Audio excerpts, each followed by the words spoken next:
नमस्कार, स्वागत है आप सभी का। मैं हूं आपके साथ कुमार कुणाल धीरज। आप देख रहे हैं मुद्दा में आज चर्चा करेंगे मोदी सरकार के 11 साल की। ये कितने कमाल हैं और अपने साथ लिए कितने सवाल है। जी हाँ, मोदी सरकार के 11 साल पूरे हो चुके हैं। उत्तर प्रदेश में भी इन 11 सालों का जश्न को मनाया जा रहा है। उधर समाजवादी पार्टी के अध्यक्ष अखिलेश यादव ने भारतीय जनता पार्टी की सरकार पर निशाना साधते हुए कहा है कि बीजेपी सरकार प्रचार में लगी हुई है और महत्वपूर्ण मुद्दों को संबोधित करने में विफल रही है। उन्होंने बेरोजगारी की समस्या को उठाया है और आरोप लगाया कि सरकार पर्याप्त नौकरी के अवसर प्रदान करने में असमर्थ है, जिससे आरक्षण का लाभ वंचित वर्गों तक नहीं पहुंच पा रहा है। अखिलेश यादव ने कहा कि बीजेपी सरकार प्रचार में लगी हुई है, महत्वपूर्ण मुद्दों को तो संबोधित ही नहीं कर रही है। ऐसे में बेरोजगारी की समस्या सिर उठाए खड़ी है, पर्याप्त नौकरी के अवसर नहीं हैं। अखिलेश यादव ने यह भी आरोप लगाया है कि बीजेपी सरकार आरक्षण नीति के साथ छेड़छाड़ कर रही है, संविधान द्वारा प्रदत्त अधिकारों को कमज़ोर कर रही है। उन्होंने अपनी आरोपों की लिस्ट में यह भी शामिल किया कि सरकार शिक्षा में राजनीतिक हस्तक्षेप कर रही है, जिससे शिक्षा की गुणवत्ता भी प्रभावित हो रही है। आज हम समझने की कोशिश करेंगे कि इन आरोपों में कितनी सच्चाई है, कि शिक्षा में क्या वाकई में राजनीतिक हस्तक्षेप है, यदि है तो क्यों है। आरक्षण नीति के साथ छेड़छाड़ का मसला लगातार उठते रहा है। हालांकि भारतीय जनता पार्टी इसे डिफेंड करती रही है। उनका कहना है कि ये एक तरह से प्रोपेगेंडा विपक्ष की तरफ से चलाया जा रहा है। आरक्षण के हम भी उतने ही बड़े सपोर्टर हैं जितने कि वो। अखिलेश के आरोपों में कितना दम है, आज इन्हीं सवाल के जवाब को ढूंढने की हम कोशिश करेंगे। 11 वर्ष की उपलब्धियों का जश्न भारतीय जनता पार्टी मना रही है और ऐसे में यह प्रचार प्रसार पार्टी का भी हो रहा है, सरकार के क्रियाकलापों का भी हो रहा है। आज इस चर्चा की शुरुआत अब हम करते हैं। हमारे साथ हमारे खास मेहमान जुड़ चुके हैं। हमारे साथ भारतीय जनता पार्टी के तरफ से बतौर प्रवक्ता शांत प्रकाश जाटव साहब जुड़ चुके हैं। समाजवादी पार्टी के तरफ से बतौर प्रवक्ता गौरव चाचरा साहब जुड़ चुके हैं। थोड़ी देर में हमारे साथ मैनेजिंग एडिटर एपीएन विनय राय साहब भी जुड़ेंगे। आप सभी खास मेहमान का स्वागत है। 11 साल तो जाटव साहब भारतीय जनता पार्टी की सरकार के ही पूरे हुए हैं, इसीलिए शुरुआत आप ही के साथ करेंगे। 11 साल कितने बेमिसाल रहे आपके हिसाब से, और आपकी पार्टी को 24/7 इलेक्शन मोड में रहने की भी आदत है और अब तो चुनाव प्रचार के इतर सरकार की उपलब्धियों के बखान को करने के लिए भी आप हमेशा तत्पर और एक्टिव रहते हैं। मेरा सवाल यही है कि जब सब कुछ इतना अच्छा दिख रहा है, समझा जा रहा है, जनता भी आपको रिटर्न गिफ्ट दे रही है मैंडेट के रूप में, तो फिर हर चीज़ों को बताना जताना आखिर क्यों ज़रूरी है? जाटव साहब। देखिए, अभी आपने कहा कि हम 24 आवर जो है चुनावी मोड में रहते हैं। उसके साथ साथ मैं एक चीज और जोड़ दूं, हम 24 आवर जहां हमारी सरकार है वहां पर विकास की होड़ में भी रहते हैं। कहीं भी जहां पर हमारी सरकार रही वहां पर हमने विकास के नए आयाम खड़े किए। और जब से 2014 से हमारी सरकार केंद्र में आई, उसके बाद में हमने ऐसे काम किए जिसकी कभी किसी ने कल्पना नहीं की। मैं समझता हूँ कि ज्यादातर काम लोगों के दिमाग में है। कुछ एक काम मैं आपको ध्यान आकर्षित करूं आपके माध्यम से देश की जनता के समक्ष, क्योंकि अभी आपने कहा कि आप क्यों इन सब चीजों का प्रचार करते हैं।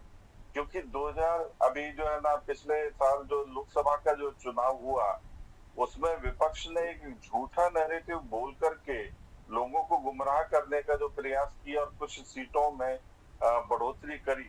इसलिए हमें समय समय पर जनता को बताने की आवश्यकता पड़ती है कि हमने क्या काम किए और ऐसे काम किए जिसकी कभी कल्पना नहीं की। आप ये समझे 2014 तक लोग मट्टी के घरों में रहने के लिए मजबूर थे, कच्चे घरों में रहने के लिए। 4.5 करोड़ घर जो है हमने देशवासियों को दिए और लगातार अनवरत दे भी रहे हैं। अभी उनके ऊपर हम जो है सोलर पैनल भी लगा रहे हैं ताकि उन घरों में मुफ्त की लाइट भी उपलब्ध हो सके। इस प्रकार के विजन के साथ में हमारी सरकार काम कर रही है।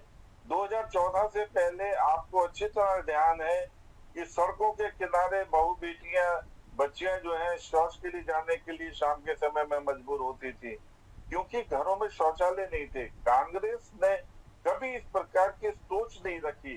स्वच्छता को लेकर के हमारी सरकार ने जो कदम उठाया और पूरे देश में लगभग 14 करोड़ घर घर में शौचालय फ्री ऑफ कॉस्ट लगा बना करके आज पूरे भारत से जो खुले में शौच की जो अव्यवस्था थी उससे भारत पूरी तरह से मुक्त है।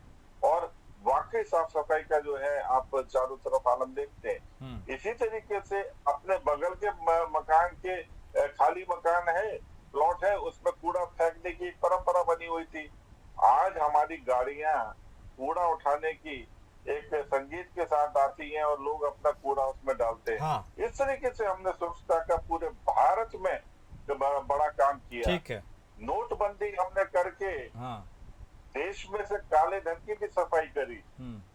लाखों करोड़ रुपया जो है लोगों के घरों में कमरों में बंद था। विशेष रूप से ये जो पार्टियां हैं, चुनावी पार्टियां, वो पैसा उगाया करती थी। हाँ। आप ये मान करके चले कि जैसे ही हमने नोटबंदी लागू की, उसके बाद केवल जो जेन्युइन पैसा था वो बैंकों में आया, बाकी काला धन जो था वो इनको डिस्ट्रॉय करना पड़ा। आज वो लोग बेचैन है हमारे इस स्टेप के कारण। तो हमने इस तरीके से जो कदम उठाए, जीएसटी हमने किस तरीके से लागू की, जिस जीएसटी के बारे में कांग्रेस बेचैन होती थी कि हाँ भाई जीएसटी लागू करेंगे, आज पूरे देश में जीएसटी लागू है। पूरे देश में एक ही टैक्स लागू है और 2 लाख करोड़ रुपए तक प्रति माह हमारे पास में उसकी रिकवरी आ रही है, जो डेवलपमेंट के कामों में लग रही है। वो पैसा डेवलपमेंट में लग रहा है। मैं और समझ उस गया। पैसे के कारण से आज हम बेहतरीन सड़कें, ठीक है, बेहतरीन टेक्नोलॉजी, ठीक है, वो तो आप उल्लेख कर ही रहे हैं, वो तो आप उल्लेख कर ही रहे हैं जाटव साहब, उन बातों को आप कह ही रहे हैं। चाचरा साहब हमारे साथ जुड़े हुए हैं। चाचरा साहब, जो मैं समझ पाया जाटव साहब की बातों से, वो 2 भारत की ओर इशारा कर रहे हैं, एक कांग्रेस एरा की और एक पोस्ट कांग्रेस एरा की, 2014 के बाद की। और उन्होंने यह भी कहा है कि व्यवस्थाओं में इतना अमूलचूल परिवर्तन हुआ है, इस तरह से देखा जाए इसे कि आपके राज में जो स्थिति थी भारत की वो बिल्कुल बदल सी गई है। ये बदली हुई तस्वीर आपको भी दिखती है क्या चाचरा साहब? देखिए, जितना झूठ भारतीय जनता पार्टी की सरकार ने उगोया है, उतना ही झूठ भारतीय जनता पार्टी के प्रवक्ता भी टीवी पे आके बोल रहे हैं। लगता है रटी रटाई इनको स्पीच मिल गई है, वही आके बोल जाते हैं। अरे भाई साहब, आप तो वरिष्ठ हैं, धरातल पे भी ध्यान दीजिए जरा। धरातल पे क्या स्थिति है? आपने बात करी, नोटबंदी करी, नोटबंदी से कितनों के व्यापार चले गए, कितनों की जानें चली गई। क्या नक्सलवाद खत्म हो गया? क्या आतंकवाद खत्म हो गया नोटबंदी से? कितना काला धन वापस आ गया? आप बताइए, कितनों की जान चलेगी? छोटे छोटे व्यापारी आपने खत्म कर दिए। जीएसटी की बात करो तो आपको धन तो नजर आ रहा है जीएसटी से, छोटे व्यापारी जो दुखी हो रहे हैं। आज व्यापारी कितना दुखी है जीएसटी से, उसमें कितने संशोधन की जरूरत है? अधिकारी खुद कहते हैं, हम तो खुद कह रहे हैं व्यापारी दुखी हो रहा है, लेकिन सरकार के कानों में जू तक नहीं रहेगी। आप सत्ता में आए, आपने बड़े बड़े वादे किए, आपने कहा किसान की आय दोगुनी हो जाएगी। कितने किसानों की आय दोगुनी हो? कितने लोगों को अपना घर दे दिया आपने? आपने कहा हर दिवाली, हर होली में आप सिलेंडर मिलेगा। कितनी बहनों को मेरी सिलेंडर मिल गया? तो ये सब जो मार्केटिंग है, ये जनता को गुमराह करना भारतीय जनता पार्टी बंद करे। धरातल पे देखे स्थिति क्या है। एक छुट्टा जानवर तक तो आप 11 साल में रोक नहीं पाए। आज भी छुट्टा जानवर से उत्तर प्रदेश में रोज मौतें हो रही हैं। आप सफाई की बात कर रहे हैं, जगह जगह कचरा घूम रहा है, जगह जगह पे कचरा है। विकास की बात करिए, आप बताइए, मैं नहीं जानता आप कहाँ पे बैठे हुए हैं। आप जहाँ पे भी बैठे हैं, आप अपने 11 किलोमीटर के 11 काम बता दीजिए, और मैं अपनी 5 साल के सरकार के 11 किलोमीटर के 11 काम बताता हूँ। मैं चैनल से कह सकता हूँ, आप बता नहीं पाओगे, क्योंकि काम आप लोगों ने कुछ किया नहीं है। सिर्फ जनता को गुमराह करना, छल कपट और झूठ की राजनीति कर सत्ता को हासिल करना, बस यही आपका काम है। लेकिन जनता इस बार समझ गई है, पहचान चुकी है। 2027 का चुनाव नजदीक है उत्तर प्रदेश का, और अभी बिहार का चुनाव नजदीक है। देख लीजिएगा, भारतीय जनता पार्टी बुरी तरह से हारने जा रही। ठीक है, आप सुन ही रहे हैं जाटव साहब। और एक विपक्ष आपके ऊपर यह भी आरोप लगाता है कि आपके प्रचार का शोर बहुत ज्यादा है और विकास की गति उस लिहाज से उसकी आवाज काफी मध्यम या धीमी है। ऐसे में आपका जो बेसिक प्रीमाइस था, फंडामेंटल, वो विकास था। अब आप विकास के इतर बहुत सारी चीजों को भी फोकस करते हुए आगे बढ़ रहे हैं। मेन मुद्दे से क्या लगता है पार्टी थोड़ी साइडलाइन होकर अन्य मुद्दों को भी टटोलती है, या आज भी विकास ही आपका फंडामेंटल है? देखिए, हमारे हमारे काम को जनता ने अप्रिशिएट किया। हाँ। और अप्रिशिएट ऐसा किया कि अभी लोकसभा में जो इन्होंने झूठा नैरेटिव गढ़ा, हाँ। और कुछ फर्जी कागज दिखा करके कि हम 8,500 रुपए महीना जो है देशवासियों को देंगे, इस प्रकार से कुछ लुभाने का प्रयास किया। मगर समाजवादी पार्टी के गौरव जी बहुत अच्छी तरह देख लें, उस नैरेटिव को किस तरीके से जनता ने नकारा। उत्तर प्रदेश के उपचुनाव में जो महज कुछ महीने बाद हुआ, आप केवल एक सीट प्राप्त कर पाए। हर सीट से जिसको आप अपना एक क्षेत्र, जहां पर आप वोटर समझते थे कि ये वोट तो हमारा ही है, वहां पर भी आपको बहुत बहुत बुरी तरह शिकस्त मिली। आपको आपके झूठे नैरेटिव का तुरंत परिणाम जो रिजल्ट मिल गया, परिणाम मिल गया। आपके इस झूठ को प्रदेश की जनता ने पहला एक ट्रेलर जो है उपचुनाव में दिखा दिया है। और दूसरा, इस वक्त जिस तरीके से आप ऑपरेशन सिंदूर में भारत के विरोध में और पाकिस्तान के पक्ष में जो बयानबाजियां कर रहे हैं, उसको भी जनता देख रही है। बहुत बुरी स्थिति में आपको पहुंचाने वाली है। जिसके साथ में आप चल रहे हैं, आप बहुत बुरी स्थिति में पहुंचेंगे। और सही मायने में जो बात आप डेवलपमेंट की कर रहे हैं, जिसको आप कहते हैं कि मेक इन इंडिया, ये क्या है शेर, ये क्या है शेर, तो शेर ने अभी आपको ऑपरेशन सिंदूर में दहाड़ करके दिखाया है। हमारे देश में बने हुए जो आयुध हैं, जो यहाँ पर बने हुए डिफेंस के जो हमारे हथियार हैं, उससे हमने पाकिस्तान को महज 28 मिनट में हमने वहां के सारे जो है ना बेस कैंप उड़ाए। आप उसको देखो, वो भारत में बने थे। उसी शेर जिसको आप कहते हैं ना ये शेर क्या है, उसी मेक इन इंडिया कंसेप्ट के तहत बने। आज हमने जो भारत को मजबूत किया है, आप और आपके जिस वक्त आप सरकार में थे, उस वक्त में तो आप लोगों को डिफेंस के हमारे जो सैनिक हैं, उनको बुलेट प्रूफ जैकेट नहीं दे पा रहे थे। ठीक है, डेवलपमेंट की बात कर रहे हैं। आतंकवाद को पोषित करने वाले लोग आज हमें आतंकवाद के ऊपर दुहाई दे रहे हैं। ठीक है जाटव साहब, आपको देख रही है, ठीक है, बहुत बुरी हालत पे पहुंचे। ठीक है गौरव साहब, लेकिन एक बात तो है, जाटव साहब जिन बातों का जिक्र कर रहे हैं, जनता उसकी तस्दीक भी करती हुई नजर आ रही है। इसलिए इतना भारी मैंडेट भी तो मिल रहा है। इतने लंबे समय से सरकार शासन में है, चाहे उत्तर प्रदेश की बात हो या केंद्र की। ऐसे में आप जिन बातों का जिक्र कर रहे हैं, क्या जनता उन चीजों को नहीं देख या समझ पा रही है? आप सत्ता से दूर हैं। 24 का इनका जो पूर्ण बहुमत का विजय रथ था भारतीय जनता पार्टी का, अगर वो रोका है तो समाजवादी पार्टी ने रोका। माननीय राष्ट्रीय अध्यक्ष श्री अखिलेश यादव जी के नेतृत्व पीडीए परिवार ने जो मतदान किया है पीडीए पार्टी को, उसकी वजह से ये भारतीय जनता पार्टी की सरकार बैसाखी पे आ गई है। अरे भाई साहब, अभी आपसे मैंने सवाल किया कि आप विकास की बात बताइए, आप फिर ऑपरेशन सिंदूर इधर उधर पहुंच गए। अभी मैं आपको सारी चीजों के जवाब देता हूँ। उपचुनाव की बात करूं, अगर सत्ता के दम पे धांधलेबाजी, शासन प्रशासन का दुरुपयोग आपने ना किया होता तो आप सारी की सारी सीटें हार जाते। आपको भी पता है ये जो गोरख धंधा चल रहा है उत्तर प्रदेश में, ये किसी से छुपा हुआ नहीं है। और ऑपरेशन सिंदूर की बात रही, पूरा विपक्ष एकजुट था। पहले दिन से हमने कहा था जो केंद्र सरकार फैसला लेगी, समाजवादी पार्टी उस फैसले के साथ, हर एक फैसले में हमने साथ दिया है।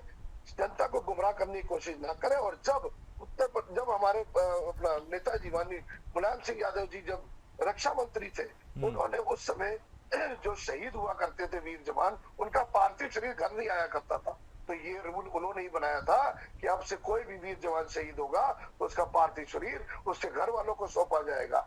ये माननीय नेताजी की देनी थी। शायद आपको पता नहीं समाजवादियों का इतिहास। समाजवादी लोग हमेशा देश की उन्नति और देश की तरक्की चाहते हैं। कैसे देश खुशहाली और तरक्की के रास्ते पे जाए, उसी के लिए हम लोग काम कर रहे हैं, ना कि भारतीय जनता पार्टी की तरह छल कपट और झूठ की राजनीति। जाटव साहब, रुख पहले आपका आप करते हैं इस बार। देखिए, बेरोजगारी को आप कोई मुद्दा मानते हैं उत्तर प्रदेश के संदर्भ में, या फिर इसको सिंपल करते हैं? सार्वजनिक क्षेत्र में सरकारी नौकरियां, रोजगार के अवसर क्या कम हुए हैं? और जो कम हुए हैं उससे जो शोषित वर्ग है, वंचित वर्ग है, आदिवासी समुदाय है, उनको नौकरियों में, चूँकि नौकरी ही नहीं रहेगी तो आरक्षण का लाभ कैसे मिल पाएगा? प्राइवेट में तो है नहीं। तो यह कितना बड़ा मुद्दा है, क्योंकि इसको भी लेकर अखिलेश यादव आपको घेरते हैं। आपको लगता है सार्वजनिक क्षेत्र में नौकरियों के अवसर अब कम बचे हैं और आरक्षण से इससे कहीं ना कहीं हिटबैक तो शोषित समाज ही हो रहा है? देखिए कुणाल जी, एक चीज मैं बताऊं, जी। इतना बड़ा देश है, सबको सरकारी नौकरी नहीं मिल सकती है, हम सब जानते हैं अच्छी तरीके। इसलिए सरकारी नौकरी के नाम पर, आरक्षण के नाम पर राजनीति जो है उसका कोई मायने नहीं। मैं ये मान करके चलता हूँ कि हमारी सरकार जिस तरीके से स्वरोजगार की ओर, मतलब मोदी जी ने क्या बात कही कि आप नौकरी लेने के लिए नहीं, नौकरी देने की स्थिति में आए, और उसके लिए उन्होंने तमाम तरीके के जो ऋण उपलब्ध कराए। आज आप देखो, बगैर गारंटी के जो स्टार्टअप हैं, जो नए नौजवान बच्चे हैं, उनके सामने उन्होंने इस प्रकार से ये सुविधा खोल दी कि आप अपना रोजगार करें। अब इवन यहाँ तक कि जो बटरी बाजार लगाते हैं उनके लिए भी बगैर ऋण के पैसा जो है बगैर गारंटी के ऋण उपलब्ध कराना शुरू कर दिए। मैंने तमाम लोगों को दिलाया है। आप ये मान करके चलें कि आपने आज वो ऋण प्राप्त किया और उसे चुकाने के बाद में अगली मरतबा आपको डबल ऋण मिल रहा है। इस तरीके से जो लोग हैं उसका लाभ ले पा रहे हैं। ठीक उसी पैटर्न पर हमने अपने प्रदेश के अंदर तमाम, देखो अभी ब्रह्मोस भारत में उत्तर प्रदेश में बन रही है तमाम फैक्ट्रियां, वो हम यहाँ लगा रहे हैं। उसमें स्वाभाविक बात है कि यहाँ के लोगों को रोजगार मिलेगा।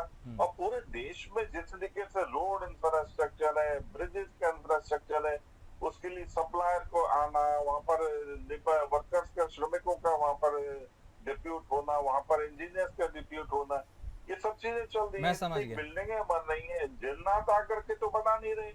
हमारे ही स्टेट के वर्कर्स जो हैं, जो श्रमिक हैं, जो काम करने की क्षमताएं रखते हैं, योग्यता रखते हैं, वो लोग उसको काम को कर पा रहे हैं। मैं समझ गया, डायरेक्ट नहीं तो कम से कम करने के लिए किसी प्रकार के रिजर्वेशन, इनडायरेक्ट वे सही। एक सवाल मैं आपसे, जाटव साहब, मैं समझ गया। एक सवाल आपसे फिर मैं क्विकली ले ही लेता हूँ। विपक्ष आप पर यह भी आरोप लगाता है कि आप शिक्षा नीति में, शिक्षा के क्षेत्र में राजनीतिक हस्तक्षेप करते हैं। अब देखिए, कुलपति लोग के जो चयन हैं उनमें यह भी कहा जाता है कि जो प्रबुद्ध लोग हैं, जो विद्वान लोग हैं, उनको साइडलाइन करके सरकार के फेवरेट्स को आगे प्रोजेक्ट किया जाता है। इस पर आपका क्या कहना है सर?